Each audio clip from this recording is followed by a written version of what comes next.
नमस्कार, जैन उत्तराखंड में आप सभी का स्वागत है। मैं हूं आपके साथ स्फूर्ति सिंह। खबरों की शुरुआत करेंगे, लेकिन उससे पहले एक नजर हेडलाइंस पर। चारधाम में नेट कनेक्टिविटी बढ़ाने के लिए चारधाम फाइबर कनेक्टिविटी सेवा शुरू। सीएम धामी और केंद्र संचार मंत्री अश्विनी वैष्णव रहे मौजूद।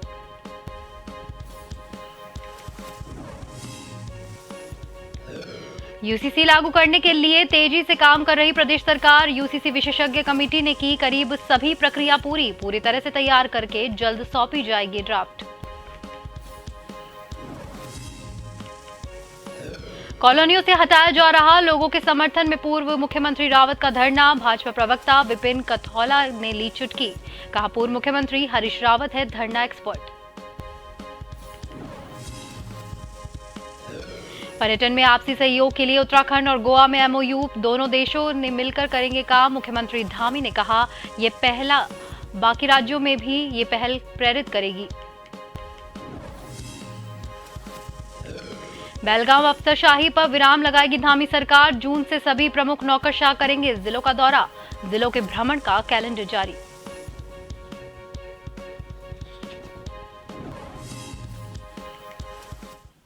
और अब खबरें विस्तार से। उत्तराखंड में चारधाम में नेट कनेक्टिविटी बढ़ाने के लिए धामी सरकार ने चारधाम फाइबर कनेक्टिविटी सेवा राष्ट्र को समर्पित की। देहरादून में हुए इस कार्यक्रम में सीएम पुष्कर सिंह धामी के अलावा केंद्रीय संचार मंत्री अश्विनी वैष्णव भी मौजूद रहे। इस सेवा के शुरू होने से चारधाम यात्रियों को मोबाइल पर नेट कनेक्टिविटी में निर्बाध सेवा मिल सकेगी।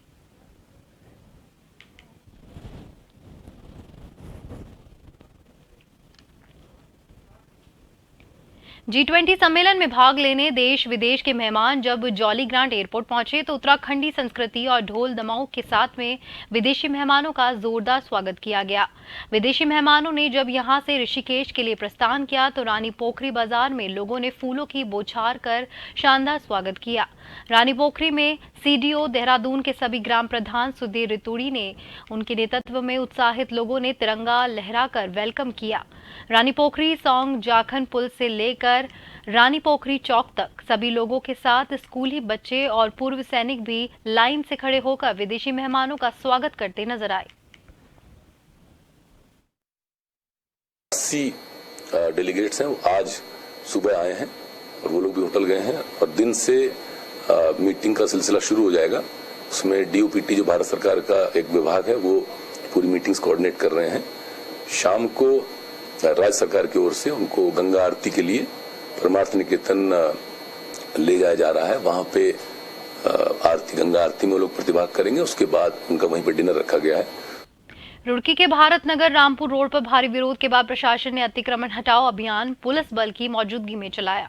इस अभियान में न्यायालय के आदेश पर 21 दुकानों का ध्वस्त किया गया। इसके साथ ही कुछ मकानों पर भी कार्रवाई की जानी है।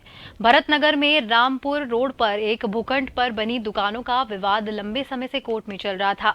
नगर निगम रुड़की के मुख्य नगर आयुक्त विजयनाथ शुक्ला ने बताया कि नगर निगम की भूमि पर अतिक्रमण का निर्माण किया गया था।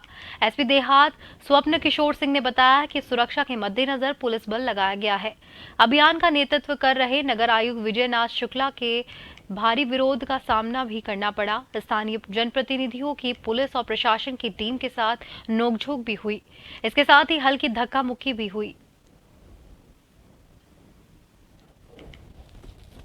भूमि पर से अतिक्रमण हटाए जाने की जो कार्रवाई लगातार चल रही है, उसी क्रम में नगर निगम की भूमि पर से ये अवैध अतिक्रमण जो हटाया जा रहा है, इसके लिए जो भी आवश्यक पुलिस बल शांति व्यवस्था बनाए रखने के लिए आवश्यक है वो लगाया गया है। मौके पर शांति व्यवस्था कायम है, एहतियातन पुलिस बल तैनात है। देखिए, ये जो अतिक्रमण है ये नगर निगम की भूमि पे है। पूर्व में इसमें काफ़ी समय पहले मुकदमा भी चला था जिसमें नगर निगम के पक्ष में फैसला हुआ था और कागजों में ये ज़मीन नगर निगम के नाम पे है। 2 दिन पूर्व हमने सभी दुकानदारों से इसको खाली करा के कब्जा लिया था। आज इसका अतिक्रमण को हटाने का काम चल रहा है। देखिए, 33 शटर हैं जो एक लाइन में है। ये 21 दुकानें हैं ऊपर नीचे मिला के, और गली के पार बाकी 12 दुकानें हैं, उन पर भी कार्रवाई की। खबर उत्तराखंड के रुड़की से सामने आ रही है, जहां पर मकान मालिक के घर हुई चोरी के आरोपी मकान में रह रहे किराएदार ही निकले, जिन्हें पुलिस ने धर दबोचा है। चोरी किए गए जेवरात और विदेशी करेंसी से अर्जित की गई 5 लाख रुपए की रकम भी पुलिस ने आरोपियों से बरामद की है। रुड़की सिविल लाइन कोतवाली में एसपी देहात स्वप्न किशोर सिंह ने घटना का खुलासा करते हुए बताया कि गिरफ्तार आरोपी में एक आरोपी 5000 का इनामी निकला।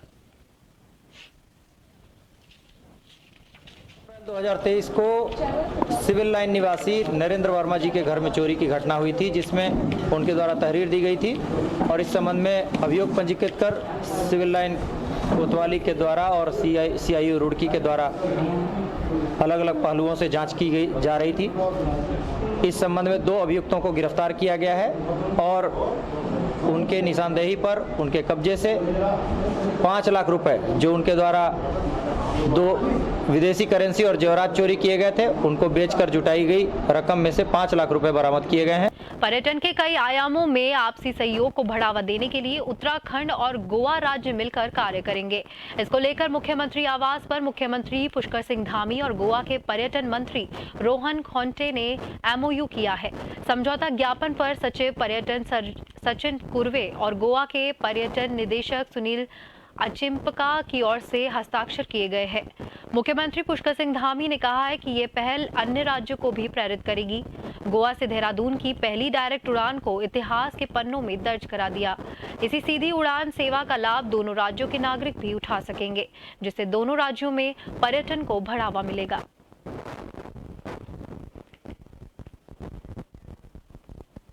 सीएम पुष्कर सिंह धामी ने बेलगाम अफसरशाही पर विराम लगाने के साथ साथ अब उन्हें पहाड़ चढ़ने की तैयारी भी शुरू कर दी है।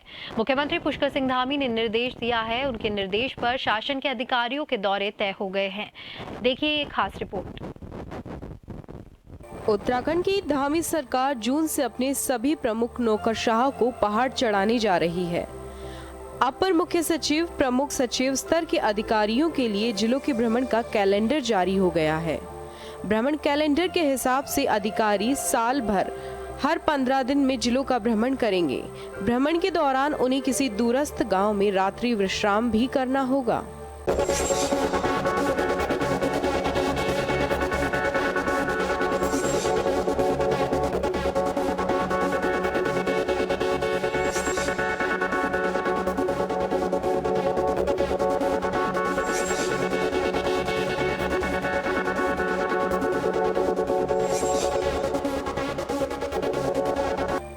मुख्य सचिव डॉक्टर SS संधू के अनुमोदन के बाद सचिव नियोजन R मीनाक्षी सुंदरम ने इस संबंध में आदेश जारी कर दिया है। सरकार की जिलों के भ्रमण की ये व्यवस्था आगामी जून महीने से शुरू होगी। अभी माननीय मुख्यमंत्री जी का निर्देश प्राप्त हुआ है कि प्रभारी सचिव की व्यवस्था हम लोग समाप्त करते हुए हम सचिवों को प्रत्येक महीने एक जनपद में भ्रमण के लिए निर्देशित कर दिया जाए। भ्रमण का कैलेंडर हम लोग बना रहे हैं और उसके बाद हम मुख्य सचिव महोदय के माध्यम से मुख्यमंत्री जी से अनुमोदन लेकर के जीवो इश्यू करेंगे। मुख्यमंत्री पुष्कर सिंह धामी के इस निर्देश की हर तरफ सराहना होने लगी है। बीजेपी जहां इसे पहाड़ी राज्य के सरकार की अभूतपूर्व पहल मान रही है, तो कांग्रेस अब भी सवाल खड़े कर रही है। माननीय मुख्यमंत्री श्री पुष्कर सिंह धामी जी ने प्रदेश में प्रशासन को और अधिक जन उन्मुखी बनाने और जनता की समस्याओं को यथास्थान सुनने और समझने के लिए प्रदेश के आला अधिकारियों को पर्वतीय क्षेत्रों का दौरा करने का निर्देश दिया है। इसमें अपर मुख्य सचिव से लेकर अन्य सभी अधिकारी पर्वतीय जिलों में जाएंगे, वहां जनता से संवाद करेंगे और रात्रि विश्राम भी करेंगे। इससे जनता से उनका सीधा संवाद हो सकेगा। मुख्यमंत्री जी की प्रत्येक बात का स्वागत है। जो बात वो कहते हैं कि जनता के हित में हम ये काम करेंगे, स्वागत है। लेकिन मुख्यमंत्री जी ने जो अतीत में बातें कही हैं, उनका क्या हाल है वो भी जरा पता चलना चाहिए। मुख्यमंत्री जी, आप अधिकारियों को पहाड़ चढ़ाइए, लेकिन आप ही की सरकार में गैरसैंण को अस्थायी राजधानी बनाने की बात हुई थी, उसका क्या हुआ? आज वो किस हाल में है, मैं उनको याद दिलाना चाहता हूँ। उत्तराखंड को 2025 में देश का अग्रणी राज्य बनने के लिए सशक्त उत्तराखंड Act 25 के तहत शासन ने जिलों के प्रभारी सचिव की व्यवस्था को समाप्त किया, ताकि इस व्यवस्था में प्रभारी सचिव एक जिले तक सीमित न रह सके। उत्तराखंड से श्रीनिवास पंत की रिपोर्ट, जन टीवी न्यूज। पूर्व मुख्यमंत्री हरीश रावत ने हल्द्वानी में कॉलोनियों से हटाए जा रहे लोगों के समर्थन में 1 घंटे का मौन उपवास किया, जिस पर भाजपा के प्रवक्ता विपिन कंथौला ने चुटकी ली है। कहा है कि पूर्व मुख्यमंत्री हरीश रावत धरना एक्सपर्ट है। उन्होंने कहा है कि पूर्व मुख्यमंत्री धरना पॉलिटिक्स करते हैं, क्योंकि जो भी कार्रवाई अतिक्रमण के खिलाफ की जा रही है वह सुप्रीम कोर्ट के आदेश के अनुसार हो रही है। भाजपा प्रवक्ता ने कांग्रेस पर आरोप लगाया है कि कांग्रेसी अतिक्रमण करने वालों के साथ है।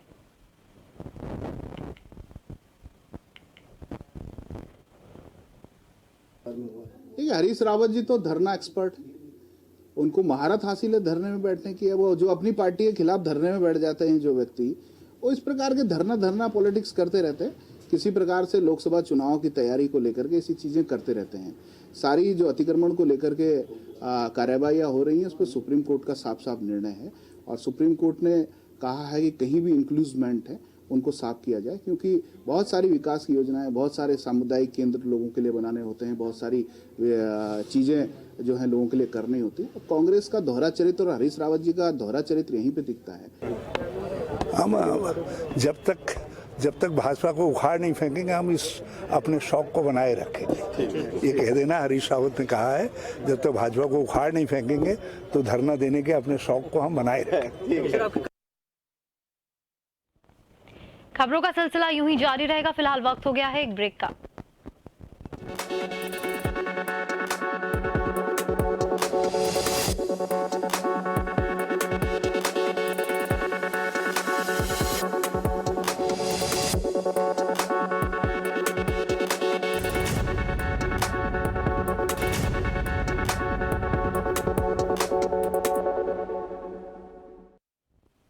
ब्रेक के बाद एक बार फिर से आप सभी का स्वागत है। बढ़ते अगली खबर की ओर। उत्तराखंड सरकारी भूमि पर हुए अवैध अतिक्रमण को लेकर एक तरफ सरकार को बुलडोजर चल रहा है, तो वहीं दूसरी तरफ कांग्रेस नेता और पूर्व मुख्यमंत्री हरीश रावत राज्य सरकार की इस कार्रवाई को राजनीति के फायदे के लिए कार्रवाई बताई जा रही है। उन्होंने कहा है कि कई कॉलोनियों का अवैध बताकर लोगों को परेशान किया जा रहा है, तो कहीं धार्मिक स्थानों के नाम पर केवल मजारों को ही तोड़ा जा रहा है। पूर्व मुख्यमंत्री हरीश रावत ने कहा है कि सरकार अतिक्रमण के खिलाफ अगर इतना ही गंभीर है तो पहले एक पॉलिसी बनानी जरूरी है, जिसमें 100 सालों से बने मंदिर और मजारों के लिए एक नियम लागू होगा। पूर्व मुख्यमंत्री हरीश रावत ने कहा है कि राज्य सरकार लोगों का उत्पीड़न कर रही है।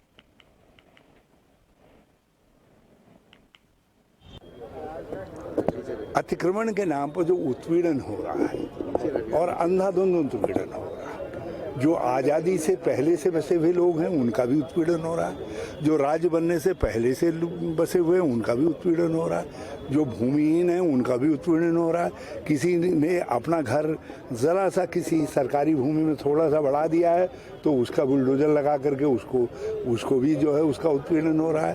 पूजा के स्थलों का भी जो है, अब मैंने एक सूची देखी जिस सूची में जो है गर्जिया देवी हमारी आराध्य देवी है, पूरे जो है कुमाऊं और गढ़वाल की गुजरू और इस इलाके की जो है आराध्य देवी है, वो उसको भी कहा है ये अतिक्रमण है। डीएम चंपावत नरेंद्र सिंह भंडारी ने लोहाघाट की प्रसिद्ध कोली ढेक झील क्षेत्र का अधिकारियों के साथ में निरीक्षण किया। डीएम भंडारी ने निरीक्षण के दौरान बोट संचालकों से वार्ता की और उनकी समस्याओं को भी जाना, साथ ही साथ समस्याओं के समाधान का भरोसा भी दिलाया। डीएम भंडारी ने कहा कि झील क्षेत्र के सौंदर्यीकरण का कार्य करवाया जाना है, ताकि पर्यटकों को अच्छी सुविधा मिल सके और संख्या में बढ़ोतरी हो। सौंदर्यीकरण के लिए 19 लाख रुपए की धनराशि जारी कर दी है, जिसमें टेंडर प्रक्रिया हो चुकी है।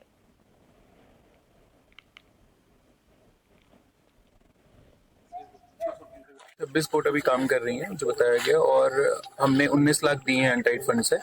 इसमें यहाँ पे जेटी और टिकट काउंटर और यहाँ पे सीसीटीवी कैमरे जो पर्यटकों की सुरक्षा के लिए लगाए जाएंगे, और हम चाह रहे हैं कि इस पे एक ब्रिज लगा के जो नाप लैंड है उधर, ताकि क्रॉस कर सके और एक साइकिलिंग ट्रैक बन सके, ताकि जो हमारे पर्यटक आ रहे हैं वो साइकिल भी कर सके इधर और पूरे दोनों तरफ। तो उसका भी प्लानिंग किया जा रहा है और कोशिश किया जाएगा कि इसको इको टूरिज्म साइट के रूप में डेवलप और फ्यूचर अभी हम सुलभ शौचालय भी यहाँ पे प्लान करेंगे और एक क्योंकि ये यहाँ पे पर्यटक धीरे धीरे बढ़ेंगे और यहाँ पे जॉर्बिंग की भी परमिशन दे दी गई है, जॉर्बिंग बॉल भी आएगी, ऐसे ही फ्यूचर में जिप लाइन भी आ सकती है।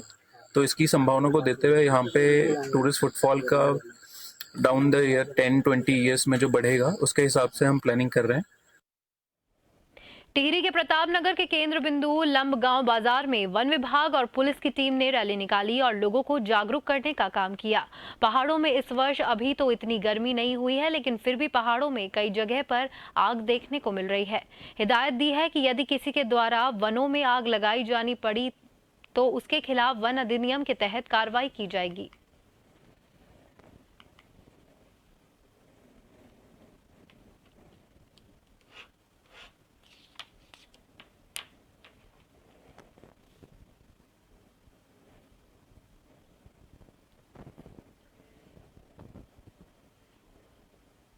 रुड़की के नगर निगम चौक पर 26 जिला पंचायत मेवड़ खुर्द के ग्रामीणों ने हरिद्वार सांसद रमेश पोखरियाल निशंक और पूर्व कैबिनेट मंत्री स्वामी यतेश्वरानंद का पुतला फूका है और जमकर नारेबाजी की। ग्रामीणों ने आरोप लगाया है कि जिला पंचायत सदस्य मेवड़ खुर्द सपना चौधरी, ग्राम प्रधान बेलडा सचिन चौधरी के द्वारा फर्जी प्रमाण पत्रों के आधार पर चुनाव लड़कर जीत हासिल की गई है, जिसको लेकर अधिकारियों के द्वारा जांच समिति की बैठक की गई, लेकिन जांच में लगातार विलंब किया जा रहा है। ग्रामीणों ने आरोप लगाया है कि कहीं ना कहीं भाजपा नेताओं के संरक्षण में इन्हें बचाने का काम किया जा रहा है। अगर अगले एक सप्ताह के अंदर जांच रिपोर्ट नहीं मंगाई जाती तो क्षेत्र के समस्त ग्रामीण अनिश्चितकालीन भूख हड़ताल करेंगे, जिसकी जिम्मेदारी शासन प्रशासन की होगी। आप सभी लोगों को पता है, पिछली बार भी कई बार हम लोग सब जिला पंचायत 26 मेवड़ खुर्द के जितने भी सम्मानित मतदाता है, उन्होंने अपने मत का सही ढंग से प्रयोग किया था, लेकिन 26 मेवड़ खुर्द पर जिस तरीके से सपना और सचिन के द्वारा फर्जी प्रमाण पत्रों को निर्वाचन आयोग को गुमराह कर यहाँ के एसडीएम को गुमराह कर यहाँ के डीएम को गुमराह करके जिस तरीके से प्रमाण पत्रों के आधार फर्जी प्रमाण पत्रों के आधार पर चुनाव लड़कर उस पर जो है उसको अपने हाथ कब्जे में लिया है, उनके पत्रों की जांच की हम बार बार मांग कर रहे हैं। ये सारे पत्र पर, चाहे वो राशन कार्ड हो, चाहे वो यहाँ का मूल निवास हो, चाहे इनके परिवार की नकल हो, सारे के सारे जितने भी फर्जी इनके प्रमाण पत्र हैं उनको सूचना के अधिकार के माध्यम से पहले भी ले लिया गया है। और इस विरोध में जो प्रमाण पत्र इन्होंने फर्जी लगाए हैं, पूरे इस सीट के जितने भी मतदाता हैं उनके अंदर आक्रोश है। वो चाहते हैं कि इनके प्रमाण पत्रों की जांच हो। तो आप लोगों को पता है कई बार प्रेस वार्ता भी हुई इस मामले में, और कई बार हमने 4 मई में शायद एसडीएम साहब को ज्ञापन दिया था, उसके बाद भी कोई कार्रवाई नहीं हो पा रही है। जीरो टॉलरेंस की सरकार है, कहाँ है जीरो टॉलरेंस की सरकार? मैं आपसे पूछना चाहता हूँ, जब इतना बड़ा भ्रष्टाचार हो रहा है, एक स्वच्छ रूप से मतदाता ने अपने स्वच्छ मन बुद्धि से वोट दी और वो भी ऐसे आदमी को वोट दे दी जिसके कागजी फ्रॉड है, सारे फर्जी, 3 जगह उसका राशन कार्ड चल रहा है, मैं भी आपको दिखा दूंगा, 3 जगह उसकी मूल निवास और जाति प्रमाण पत्र बने हुए 3 जगह के। तो ऐसा 3 जगह निवासरत आदमी का जो दिखाया जा रहा है और फिर भी उसके बाद में उस पर कोई कार्रवाई नहीं हो रही, तो साहब मैं ये कहता हूँ कि प्रशासन किसके दबाव में है और ये जीरो टॉलरेंस की सरकार किसके दबाव में काम कर रही है। लालकुआ के ट्रांसपोर्ट नगर में स्थित कबाड़ की दुकान में अज्ञात कारणों से अचानक से आग लग गई, जिससे दुकान में रखा हुआ सारा सामान जलकर राख हो गया। इसी दौरान तेज धमाके के साथ दुकान में रखा बड़ा गैस सिलेंडर फट गया, जिसके धमाके से दुकान के परखच्चे उड़ गए। साथ ही आग ने विकराल रूप धारण कर लिया। वहीं पुलिस और स्थानीय लोगों की मदद से आग पर काबू पाया गया। 12 बजे के लगभग लगी है। यहाँ के लोगों ने सूचना दी तो लड़के लेके बाल पे आए, देखा तो यहाँ बहुत तगड़ी आग लगी थी। इसमें ताजा खाली हमारा भराने के लिए लाए थे, करीब 1.5 लाख से ऊपर की नुकसान। टकन कानपुर चंपावत एनएच में धोन के पास भारी भरकम चीड़ का पेड़ गिर गया, जिस कारण से एनएच लगभग 2 घंटे बंद रहा। एनएच बंद होने के साथ ही दोनों और कई वाहनों और यात्री फंस गए। एनएच बंद होने की सूचना पर 30 किलोमीटर दूर लोहाघाट से फायर ब्रिगेड की टीम पहुंची। फायर कर्मियों ने कड़ी मशक्कत के बाद वुड कटर की सहायता से भारी भरकम पेड़ को काटा। एनएच खुलने के बाद ही यात्रियों प्रशासन ने राहत की सांस ली। सुबह हमारे पास डीसीआर से सूचना मिली, डीसीआर से डिस्ट्रिक्ट कंट्रोल रूम हमारा पुलिस कार्यालय से तो सूचना मिली। तो सूचना मिलते ही हम 5:08 की बात थी, जिसमें हमारी टीम तुरंत घटनास्थल पर पहुंची। वहाँ विशाल का पेड़ चीड़ का पेड़ गिरा हुआ था और पेड़ गिरने का कारण पूरे सड़क में यातायात बाधित था। तो फायर सर्विस की टीम द्वारा, जिसमें कि चालक राजेश खरगवाल, नीरज राणा लीडिंग फायरमैन और फायरमैन प्रमोद कुमार और अजय मटियाल, ये लोग टीम में शामिल थे। इन्होंने वुडन कटर की सहायता से पूरा पेड़ काटा और साथ ही वहाँ जेसीबी भी थी, उसकी मदद से यातायात को चालू करवाया, चीड़ के पेड़ हटा।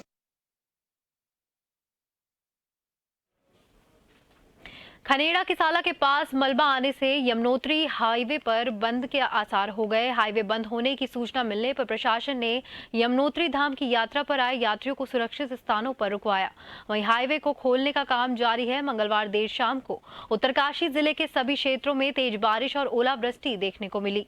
हाईवे पर पहाड़ी से बोल्डर और मलबा आ गया। बारिश ने चारधाम यात्रा की तैयारियों पर भी सवाल खड़े कर दिए। उत्तराखंड में 24 से 26 मई तक मौसम खराब रहने की चेतावनी जारी की गई है। मौसम विभाग ने 24 और 25 मई के लिए ऑरेंज अलर्ट जारी किया है। वहीं 26 मई को येलो अलर्ट रहेगा। 27 से मौसम फिर से शुष्क रहने की उम्मीद जताई जा रही है। मौसम विभाग के अनुसार मौसम विभाग के निदेशक डॉक्टर विक्रम सिंह के मुताबिक ओलावृष्टि, बारिश, बिजली चमकने के और 30 से 70 किलोमीटर प्रति घंटे की रफ्तार से हवाएं चलने के येलो और ऑरेंज अलर्ट जारी किए गए हैं। सभी जिलों में डीएम और आपदा प्रबंधन अधिकारियों को अलर्ट किया गया है। वहीं चारधाम यात्रा आने वाले लोगों से सावधानी और सतर्कता बरतने की भी अपील की गई है।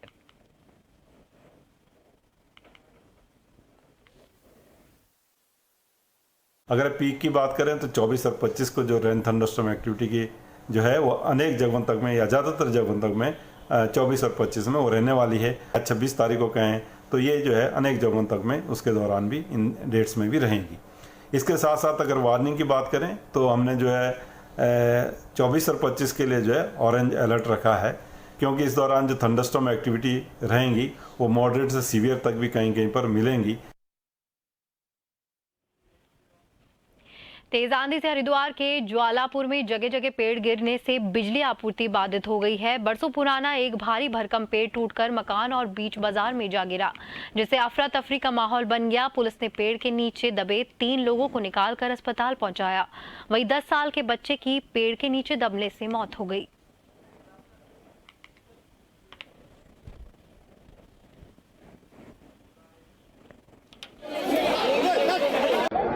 है 2-3 बच्चे हैं। अच्छा। और क्या वो चाट वाला भी है। अच्छा। उसमें है जी। अच्छा। जिन साहब का फोन आया था वो आ रहे हैं, लाइन पे हैं। ठीक है। इसी के साथ जन उत्तराखंड में फिलहाल के लिए इतना ही। नमस्कार।